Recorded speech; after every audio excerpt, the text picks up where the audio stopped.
Olá, bem-vindos a mais um episódio do Hematotalks. Hoje eu e a Thaís temos o prazer de discutir, convidar, Dividir um café. dividir literalmente um café com o Dr. Rodrigo, que é paliativista do AC Camargo e que também teve a vida cruzada com a nossa, né? Então a gente já se conhece desde a residência. Eles dois da residência de clínica, eu entrei depois na residência de hemato. O Rodrigo era um dos que mais bipava pro bip da hemato. Eu já sabia, já reconhecia a voz, já sabia quem era. Mas também quando a gente chegava, era o que tava Tudo mais organizado. preparado. Com as coisas organizadas. Tinha feito uma boa anamnese, sabia por que tava chamando hemato. Ótimo, que bom. Que bom, né? Bom saber. E depois a gente veio se encontrar nos cuidados paliativos. A gente fez a pós-graduação de paliativos lá em Buenos Aires. Então a Natália tem um pezinho no cuidados paliativos Sim, também, com né? certeza. A gente fez junto essa pós, que foi Pois muito é, boa. Foi muito bom. E hoje em dia, os dois trabalham juntos, então, no AC Camargo. Segundo o Rodrigo, nas férias do Rodrigo, foi muito difícil honrar a cadeira, né? Nos hematos não são os melhores médicos, né? A serem ajudados pelos médicos paliativistas. Então a gente vai discutir um pouco essas dificuldades que a gente tem aí pela frente. Mas eu tenho uma honra muito grande ter o Rodrigo ao nosso lado e fazendo um trabalho lindo, dando apoio que a gente precisa e que os pacientes precisam. Obrigado, meninas. E para começar essa conversa, até o que a gente estava conversando agora há pouco, do conceito e do nome, né? Uhum. Por que cuidados paliativos? E o que quer dizer o cuidados paliativos? Desde, literalmente, da palavra, Uhum. como também do dia a dia. E aí, antes de você falar, eu te falar qual é o peso e a força de ter essa palavra junto. Perfeito. Assim, de ter esse nome. Bom, boa tarde, obrigado, né, pelo convite de estar aqui. Acho que é importante a gente começar falando mesmo sobre conceito, né? A gente fala de cuidado paliativo e muitas vezes esse nome, esse termo vem cheio de uma carga de preconceito de pessoas que às vezes não entendem, né? O que significa isso e o que é feito quando a gente pratica cuidado paliativo, né? Paliar é um termo que vem do latim, né? Que o pallium significa um manto, e é um manto de proteção, né? Então, o cuidado paliativo deriva desse termo como uma forma de cuidar, né, das pessoas que estão diante de algum sofrimento, né? Por alguma doença, por algum diagnóstico. Então, o conceito do cuidado paliativo hoje em dia, né, é todo o cuidado que se faz para amenizar o desconforto, para aliviar sofrimento, né, de qualquer pessoa que vivencie alguma doença grave, alguma doença ameaçadora à vida, né? E esse conceito ele é tão abrangente que a gente também não cuida apenas de quem está vivenciando aquilo, né? Mas os familiares, a equipe que também sofre junto, né? Então, eu costumo dizer, o cuidado paliativo não é um diagnóstico, né? O cuidado paliativo é uma forma de cuidar, sempre multiprofissional, que envolve não só o médico, mas toda uma equipe, né, de saúde multiprofissional, para que a gente possa ofertar um melhor cuidado, amenizando o sofrimento e desconforto dessas pessoas que precisam. E é uma área nova, né, Rodrigo? Assim, eu ia te perguntar duas coisas. Uma, o que te fez caminhar para esse cenário e, né, o que te fez escolher essa área? A gente já teve essa discussão aqui, o que me fez escolher hemato, o que fez a Natália escolher hemato, o que te fez escolher cuidados paliativos. E não só isso, como você considera essa escolha dentro do hospital, assim, como você vê a introdução do cuidados paliativos cada vez mais dentro de várias áreas, não só dentro da oncologia, da hematologia, mas tantas outras áreas? Sim. Bom, eu refleti um pouco sobre essa pergunta, né, e diferente de algumas pessoas que às vezes já, né, se formam pensando em alguma especialidade, o que vão fazer, qual área vão trilhar, o cuidado paliativo, ele apareceu durante a minha formação, né? Como vocês falaram, a gente se conheceu na época da residência. Emergencista, né? Emergencista, e adorava pronto-socorro, né? Mas, ao mesmo tempo, nesse local, eu vivenciava muito esse sofrimento, né, das pessoas com suas situações de saúde, suas doenças, dos familiares, né? Como a gente lidava com isso, como a gente comunicava, né, com essas pessoas. E uma R+ minha, que era da sua turma, tinha feito um estágio, né, no HC com a equipe de cuidados paliativos e ela me falou sobre isso. Óbvio, durante a faculdade eu já tinha tido um pouco de experiência, eu tinha uma professora que era intensivista, que discutia bastante sobre bioética e cuidados de fim de vida também, então eu já tinha esse interesse da época da faculdade, mas depois que eu fiz esse estágio mesmo, optativo na residência de clínica, foi que eu consegui olhar o que o cuidado paliativo fazia e falar, nossa, é isso que eu quero fazer. Então, acho que foi assim que surgiu na minha E aí, vida. acho que eu posso trazer, já que eu caminho aqui, fico entre os dois. Eu senti muita falta na formação, Uhum. tanto da faculdade, quanto depois na hematologia, de comunicar com o paciente, de saber manejar sintomas. E ainda mais que a gente vem de um hospital no SUS, às vezes falta ferramenta, falta medicação. E aí, quando você chega no privado, você não nem conhece as medicações. Uhum. Então, você nem sabe o que você tem para usar e como usar. Sim. E aí, eu senti muito falta disso. E aí, eu fiz o paliativo, não com a ideia de ser paliativista exclusivamente, mas de tentar tratar melhor os meus pacientes e todo ao redor deles. Perfeito, até respondendo um pouquinho que eu acho que faltou da pergunta, né, sobre essa especialidade ser algo novo, né, a gente vivencia, né, esse cuidado paliativo dentro da medicina brasileira de uma forma ainda muito iniciante, né, acho que a gente já cresceu muito, mas nós não tivemos formação em cuidados paliativos. Hoje em dia a gente ainda tem pouquíssimas escolas de medicina que já tem, né, uma matéria específica que não seja algo optativo, né? Então a gente na nossa formação não aprendeu a fazer o que o cuidado paliativo faz, né? Seja pela comunicação, que eu acho que é talvez uma das coisas mais importantes, seja no acolhimento desse paciente, dessa família, no alívio de sintomas, né? A gente estuda muita farmacologia, a gente estuda, né? Só que a gente não aprende como a gente pode utilizar isso para aliviar o desconforto de alguém, né? O nosso foco acaba sendo sempre muito curativo e, tipo, qual é o melhor tratamento, né, de cura ou de controle daquela doença, mas a gente não aprende a fazer, né, na formação, tudo que envolve isso, né? Todo o sofrimento que essa pessoa pode ter e como eu posso aliviar esse sintoma, além do tratamento modificador da doença. Então a gente esquece muito do alívio, né? A gente controla, cura, esquece muito do alívio. Alívio que eu acho que é o caminho. Eu tenho a sensação, né, assim, quando eu olho você cuidando dos pacientes, né, eu tenho a honra de ter todos os dias, é como se a gente tentasse voltar um pouquinho ao que era a medicina de antigamente, né? Que era muito mais isso, e aí ela foi se distanciando um pouco, não da humanidade. Eu não acho que nenhum médico deixou de ser humano, mas ela foi focando tanto na doença, esquecendo daquela família, esquecendo daquele núcleo familiar que eram os médicos. Eu ia te perguntar se você pensa assim também, se você acredita. E realmente, né, eu acho que o cuidado paliativo, ele volta um pouco, né, a uma medicina que a gente praticava antes de ter tanta tecnologia, né? Então, esse olhar, né, que a gente costuma dizer que é um cuidado centrado na pessoa, um cuidado centrado no paciente, na família, né, é importante para a gente entender qual é a agenda daquelas pessoas, né? O que é importante para eles.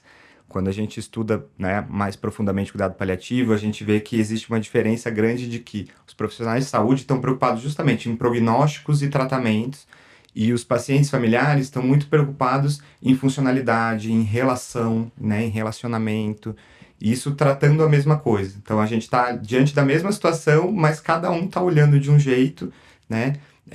E muitas vezes a gente está tão preocupado, né, em ofertar o melhor tratamento que a gente se esquece um pouco de... Mas será que isso é o que aquele paciente quer nesse momento? Será que isso é o mais importante para ele?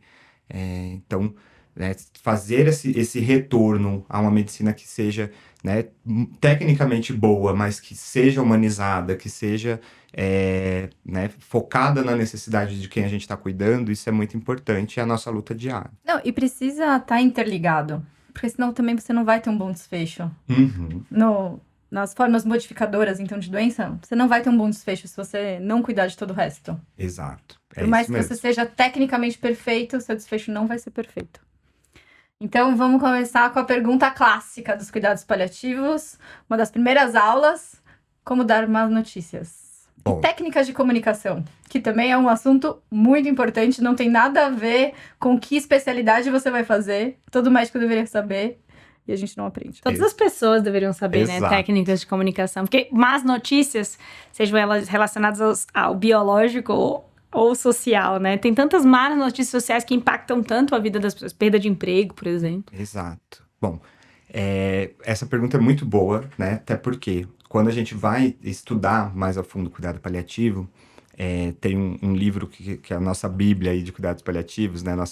Nosso guia, que é o Oxford. Ele fala muito sobre... Ele tem uma seção inteira sobre comunicação.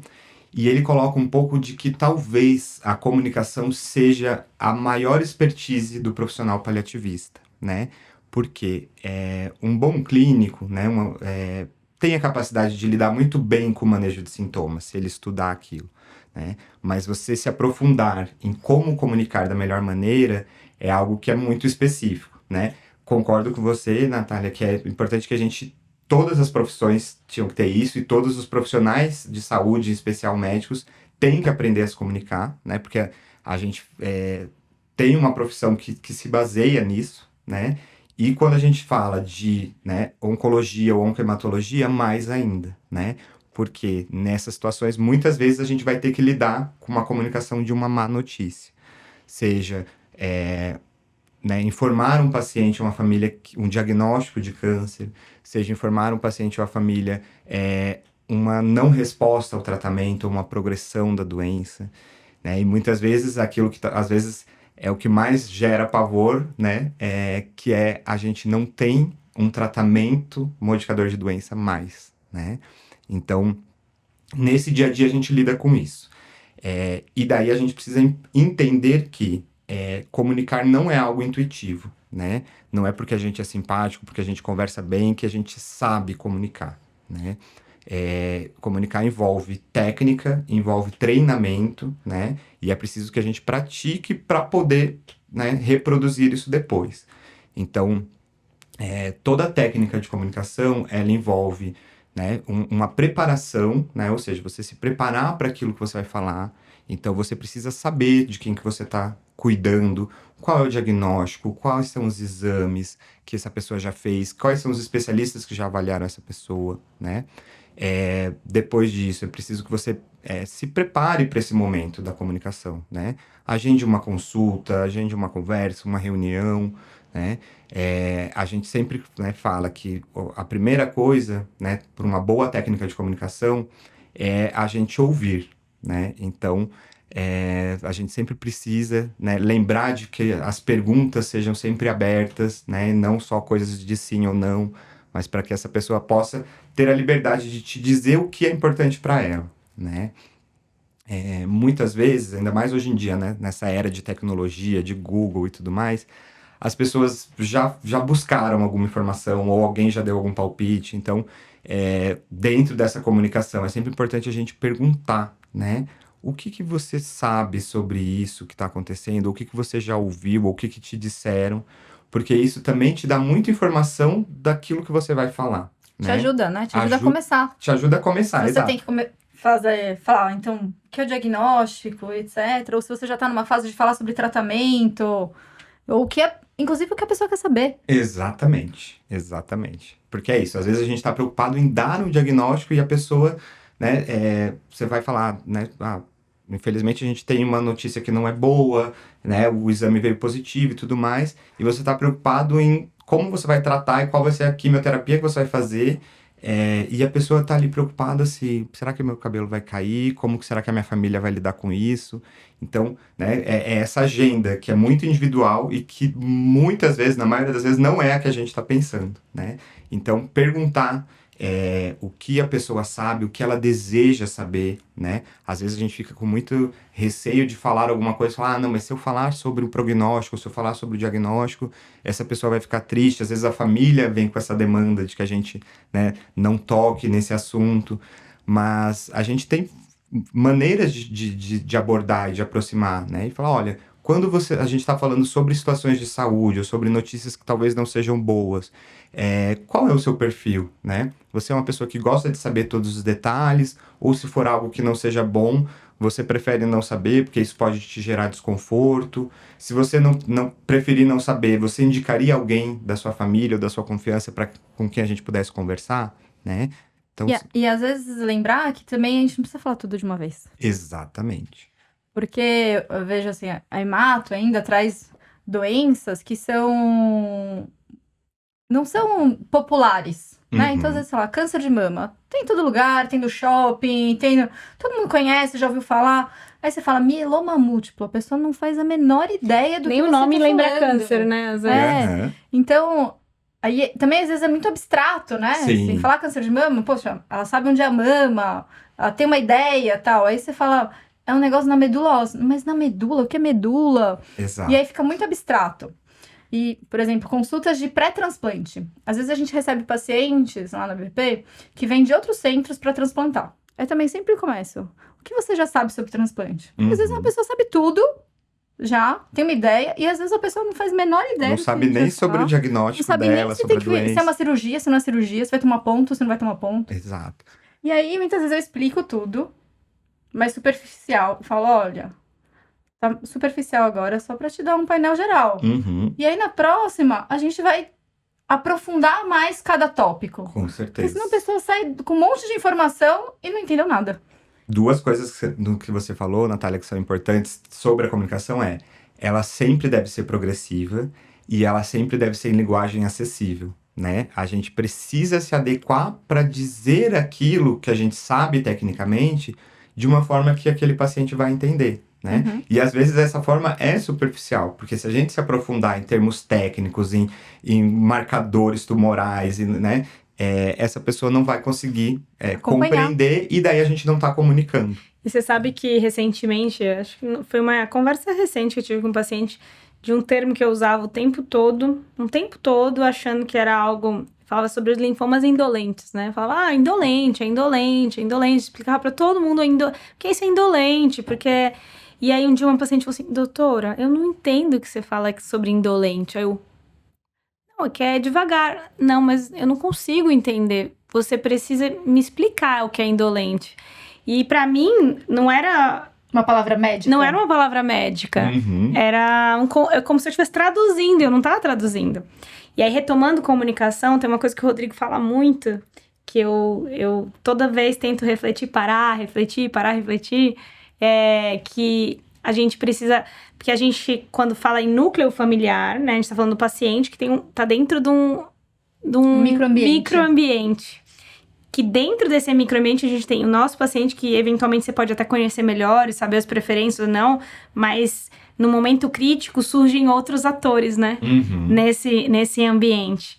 E quando surgem outros atores, às vezes você tem um vínculo muito bem, mas aquele paciente com quem você tem mais vínculo, ele tá doente e ele tá incapaz. E aí, nesse momento, eu acho que surge um outro momento de fragilidade. O Rodrigo fala uma coisa sempre, Thaís, a gente precisa ver que página que tá todo mundo, porque as pessoas podem estar em páginas completamente diferentes.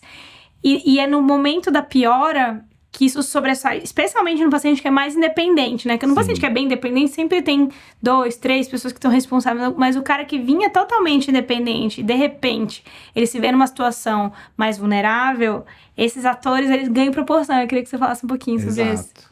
Bom, é isso. A gente precisa sempre olhar, né, o que a gente está cuidando como um todo, né? Porque aquela pessoa, às vezes, é o provedor, né, a provedora da família, ela é quem centraliza todos os cuidados, e quando ela passa a ficar doente, ela passa a precisar de ser cuidada, então aquela família não tem essa dinâmica. Então eles precisam reaprender a fazer isso de uma outra forma, né? E essa coisa da página, né, é muito importante, porque cada um tá pensando uma coisa, cada um tá preocupado com uma coisa, né? A gente, enquanto equipe, tá preocupado com coisas específicas, o paciente tá preocupado se, né, ele vai sobreviver ou não, se vai dar certo ou não o tratamento, a família tá preocupada se esse paciente vai conseguir retornar ao trabalho ou não vai. Então, quando a gente começa a entender que a coisa né, que a gente identifica, né, em uma instabilidade, um sofrimento, né, um sofrimento que está crescendo, é a hora da gente sentar, né, para todo mundo conversar, né? E lá no AC Camargo a gente faz sempre muito isso, assim, quando a gente vê que o paciente não está evoluindo bem, ou que, né, a gente não teve uma resposta esperada, ou a internação está mais prolongada do que a gente imaginava. Ou como a gente não consegue. Eu sempre falo pro Rodrigo, me ajuda, porque eu não tô conseguindo alcançar. Ou porque cada dia um acompanhante diferente, e aí as notícias vão se Tem embaralhando. sempre um que mora fora do país e Exato, que chegou tem sempre no meio do né, caminho. o filho de Londres que chega na última hora. Então, né, quando a gente identifica isso, é hora de sentar e é isso, comunicar. Né? Olha, a gente é a equipe que está cuidando, a gente está preocupado com a situação, a gente queria ouvir de vocês o que está preocupando vocês, né? Para a gente se colocar todo mundo na mesma página, né? E daí nisso a gente apara as arestas, a gente tira as dúvidas, a gente coloca os atores juntos, né? Porque às vezes a gente conversa com um filho, mas o que esse filho passa para os outros irmãos não é a mesma coisa, ou eles não compreendem da mesma forma. E é impressionante, né? Como isso é tão forte, especialmente quando tem sofrimento envolvido. Exato. Muito forte. Exato. E aí, acho que assim, outro ponto que a gente já falou, assim, na hora de comunicar, então, de você perguntar, saber ouvir e identificar onde a pessoa tá. Exatamente. E o outro, que do final, é fazer o feedback, né? Exatamente. Pra ver, então, o que a pessoa entendeu de tudo que você falou. E daí é isso. Nessa comunicação progressiva, você vai sempre pausando e checando. Até aqui tudo bem? Né? O que a gente conversou até aqui, você compreendeu? Ficou alguma dúvida? Né? Tem um termo que a gente usa também, técnico de cuidado paliativo, que é pergunte, responda e pergunte. Né? Você pergunta para a pessoa o que ela está entendendo, você dá a resposta para ela e depois você pergunta. E é meio como a comunicação que a gente faz quando a gente aprende a CLS, essas coisas que tem aquelas comunicações fechadas. É um pouco sobre isso, né? Porque muitas vezes a gente fala, mas eu falei. Mas comunicar é um processo muito mais complexo, que envolve, né, a gente emitir um sinal, esse sinal tem um monte de ruído no meio do caminho, e como ele chega do outro lado. Então, muitas vezes eu falei, não significa que a pessoa ouviu, né? Eu tenho um clássico, assim, para ilustrar exatamente isso. Nessas consultas de transplante. Falou um monte de informação, um monte de coisa nova. Aí, chega no final, então, né, a senhora entendeu? Tem uma dúvida? Ela, eu vou poder tomar chimarrão durante a internação? Aí, assim, até eu falei, mas eu não tava falando sobre isso. Aí você vê que assim, ela parou numa dúvida, que a gente não parou no meio do caminho pra perguntar. E aí foi desenvolvendo toda a conversa, chegou no final, a senhora tem alguma dúvida? Tenho, mas é lá do começo, da alimentação. Exatamente. Ou seja, tudo que veio depois não entrou absolutamente nada. E tem uma coisa importante também, que é o que a gente chama de comunicação não verbal, né? Que, na verdade, cerca de 2/3 da comunicação é não verbal, que é justamente aquilo que a gente não fala, mas o olhar, ou a expressão corporal, né? Como a gente tá com os braços, como a gente chacoalha a cabeça. E isso é muito importante para a gente entender até onde ir, né? Principalmente quando a gente está lidando com uma comunicação difícil. Às vezes você está tentando chegar num assunto, né, que não é agradável, que você não gostaria de estar falando sobre ele, mas é preciso, e você vê que o paciente ou familiar começa a chacoalhar a cabeça de forma negativa, cruza o braço, chega o corpo para trás. Isso é um alerta. Esse paciente não está querendo entrar aí. Ele não está querendo ouvir isso. Nesse momento não é o momento. E daí, né, voltando na questão do progressivo, essa hora é a hora da gente parar e falar, olha, eu acho que, né, por enquanto, a gente já conversou bastante coisa, imagino que deva estar sendo difícil ter que processar tudo isso. Você prefere que a gente retome num outro momento, né? Porque daí você prestou atenção àquilo, você convoca a pessoa para te dizer, né, se ela está se sentindo confortável ou não. Então a gente também precisa estar atento a isso. Porque às vezes a gente tem uma ânsia tão grande de chegar e falar, não, eu preciso comunicar isso hoje, independente de como for. E às vezes sai tudo errado, e daí a gente começa a perder relação médico-paciente, daí começa a perder relação de confiança, daí as coisas vão se complicando. Eu acho que bem isso, como você colocou, de posição, então uma coisa que é muito técnica. E aí isso vale para todo mundo, né? Em todas as áreas. Desde o cruzar os braços, então como eu vou transmitir alguma informação, nesse caso aqui, uma notícia ruim, com o braço cruzado? Quebrou, Exato. né, a comunicação com o paciente. E outra também é de não ser invasivo demais. Então, de você tocar, abraçar, e aquela pessoa não quer isso naquele momento. Exatamente. Então, ir acompanhando e tendo essa perspicaz de saber aonde a gente tá, E é faz o isso, que a gente pode. por isso que eu disse, né, no início, é algo que é treinável, né, é aprendível e a gente, né, pode ensinar também, né? Então, nem todo mundo, de acordo com a cultura ou com a crença que aquela pessoa tem, permite ou se sente confortável com um toque, né?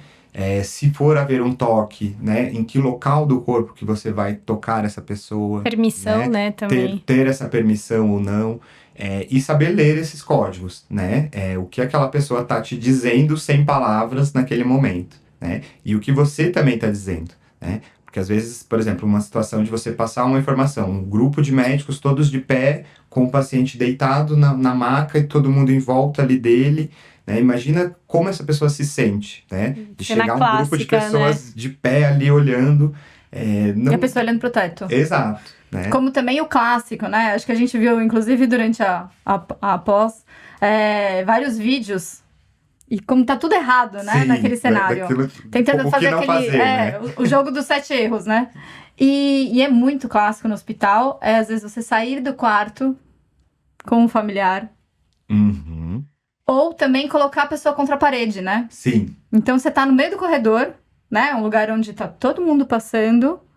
E vai passar paciente, médico, qualquer outra equipe da pessoa. manutenção, da limpeza. Exato. E aí você ainda coloca a pessoa contra a parede. Pra dar uma Exatamente. notícia ruim. E muitas vezes sozinha, sem outras pessoas. Em pé. Em pé, né? Num ambiente que não é silencioso, num local que você não tem uma água para oferecer, um lenço.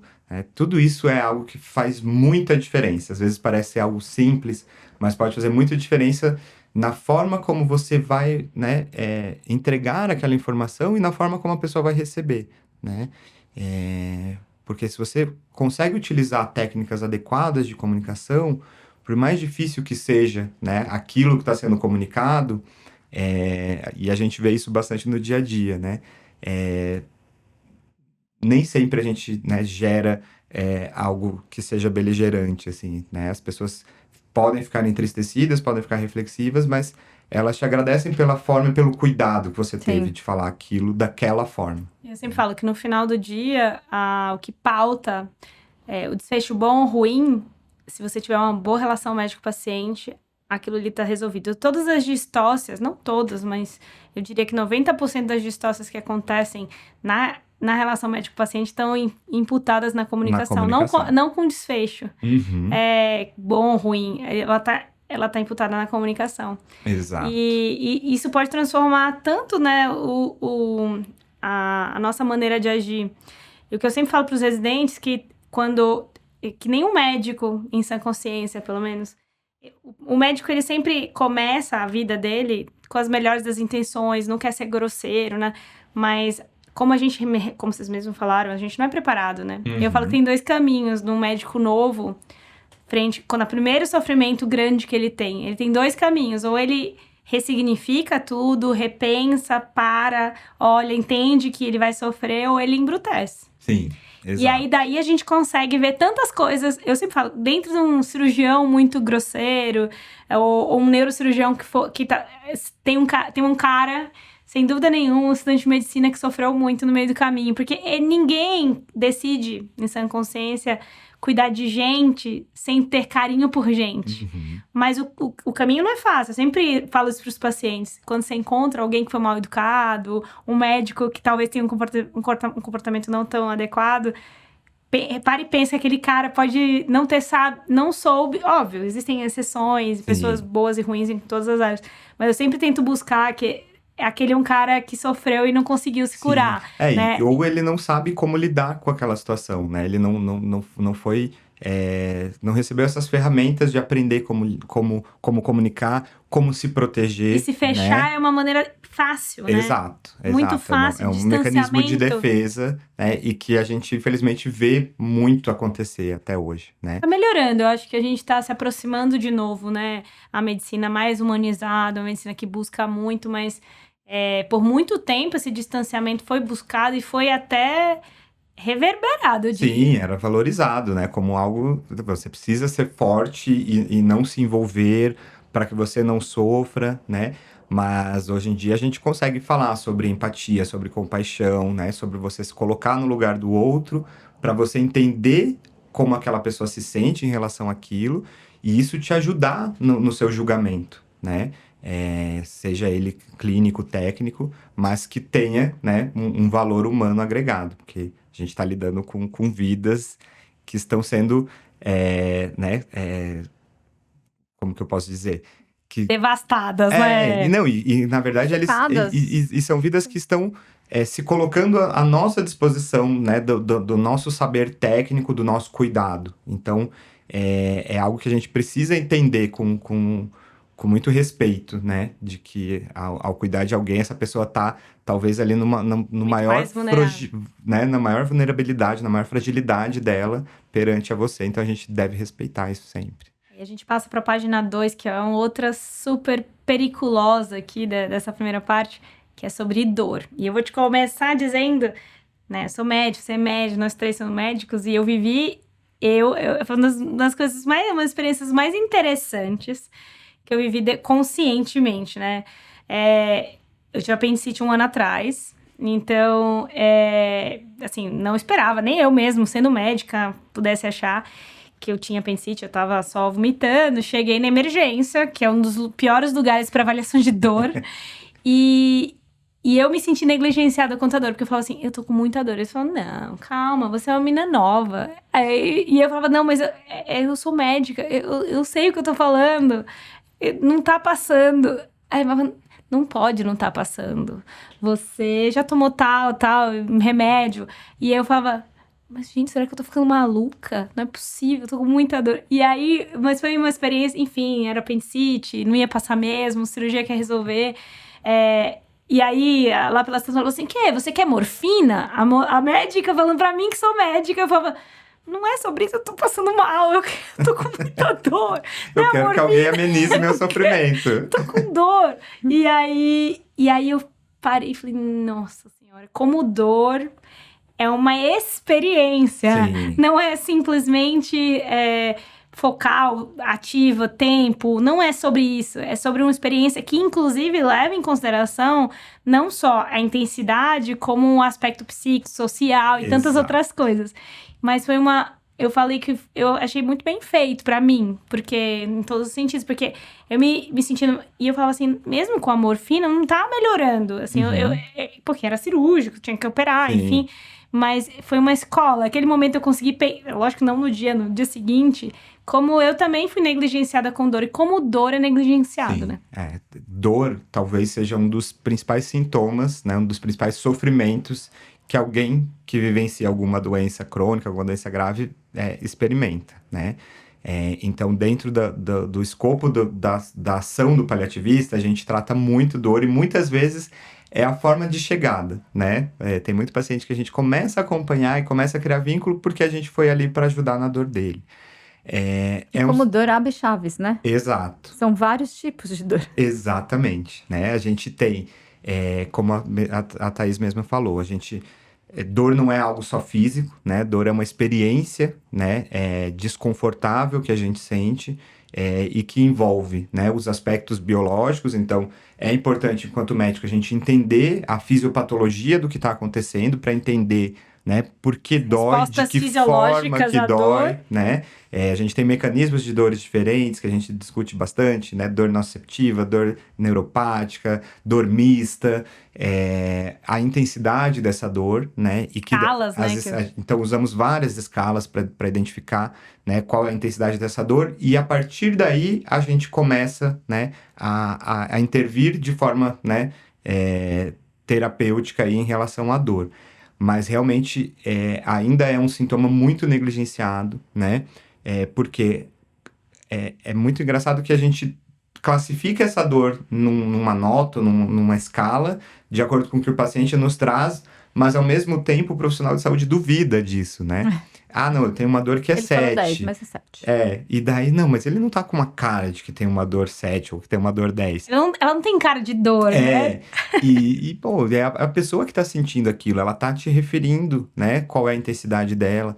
E é isso, né? É muito importante a gente esmiuçar esse desconforto, esse sintoma, porque todo o tratamento depende disso, né? É óbvio, a gente não vai querer ofertar morfina ou opioide para alguém que não tenha necessidade. Mas se essa pessoa tem uma dor que é intensa, muito provavelmente essa medicação vai fazer parte do arsenal terapêutico dela, né?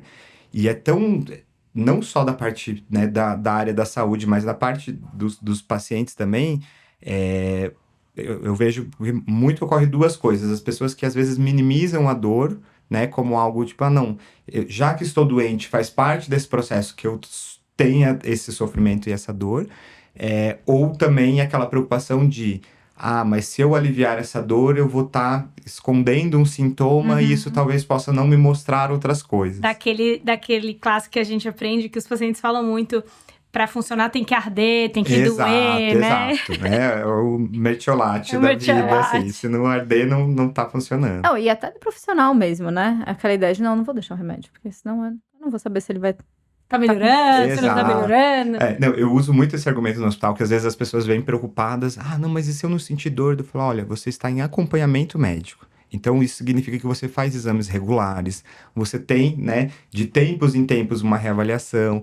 Então, você não precisa sentir dor para saber se você está tendo resposta ou não, né? Se a gente tiver uma boa resposta, essa dor vai ser aliviada e a gente vai retirar esses remédios com o passar do tempo. Mas... também é importante a gente lembrar que cada um sabe o quanto tolera de desconforto, né? Às vezes a gente vê alguém que tem uma dor, que te refere que é uma dor intensa, mas a pessoa não quer usar aquela medicação. Então, né, a gente precisa respeitar essa autonomia, né? Mas sempre ter essa preocupação de, olha, eu estou aqui para aliviar essa dor se para você for importante, né? Tem uma frase que eu sempre me lembro muito de um paciente da Santa, ainda quando eu era residente, que me marcou, assim, a frase, né? Eu acabei perdendo o paciente, obviamente. Eu perguntava sempre, de 0 a 10, quanto é que tá a sua dor? E ele sempre falava 9, 9, 9. E nunca chega... Eu falava, mas cara, você tá passando mal e tal. Ele falava, é que eu tô guardando meu 10. Eu tô guardando o meu 10. Pro momento mais difícil, que realmente eu achar que eu não dou mais conta. Sim.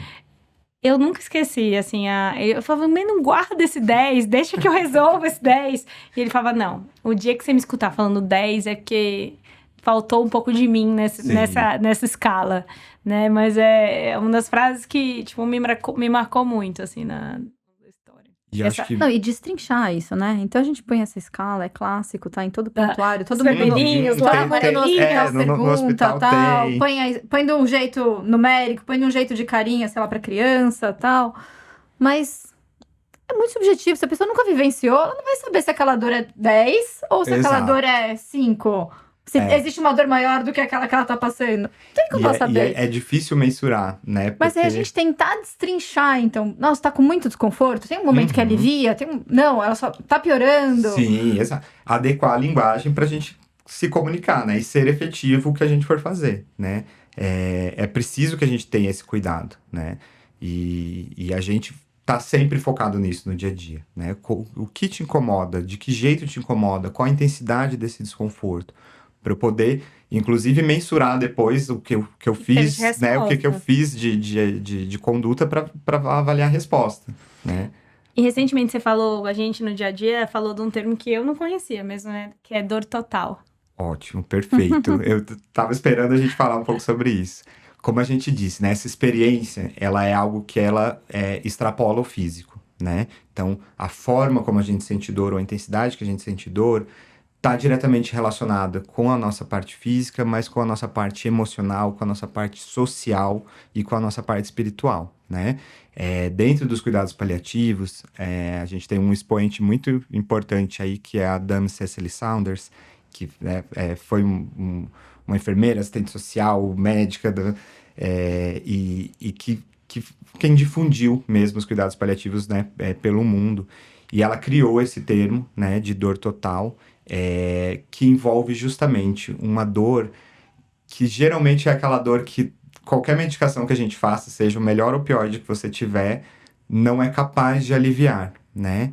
Por quê? Porque esse paciente está sentindo dor do ponto de vista psíquico e emocional, ele está sentindo dor pela perda de função social que ele tem, ele está sentindo dor porque ele tem um sofrimento espiritual, porque está questionando dentro da crença e da fé dele por que ele está doente, por que aconteceu isso com ele, né? Então, essa é uma dor muito complexa da gente lidar, né? E que muitas vezes a gente acaba chegando a ela por justamente a gente não ter tido esse cuidado, né, com aquela dor que inicialmente pode ter sido física, mas foi levando a outros sofrimentos e outras dores até chegar nesse termo que a gente utiliza, né, de dor total. E é algo que a gente precisa sempre lembrar quando a gente vai cuidar dos pacientes. Acho que é sobre isso mesmo, é conhecer todo o redor do paciente, né? Não conhecer só a pressão, a frequência cardíaca, Exato. o nome, sobrenome, a idade. Não conhecer o diagnóstico só, já Exato, passou dessa fase o diagnóstico só. e o tratamento. Eu acho que com isso a gente encerra essa primeira parte, né? Convida todos a assistir, escutar, comentar, falar sobre quais são os novos desejos. E seguimos para os próximos, né, Rodrigo? É isso aí. Obrigado. Muito obrigada. Valeu, obrigado.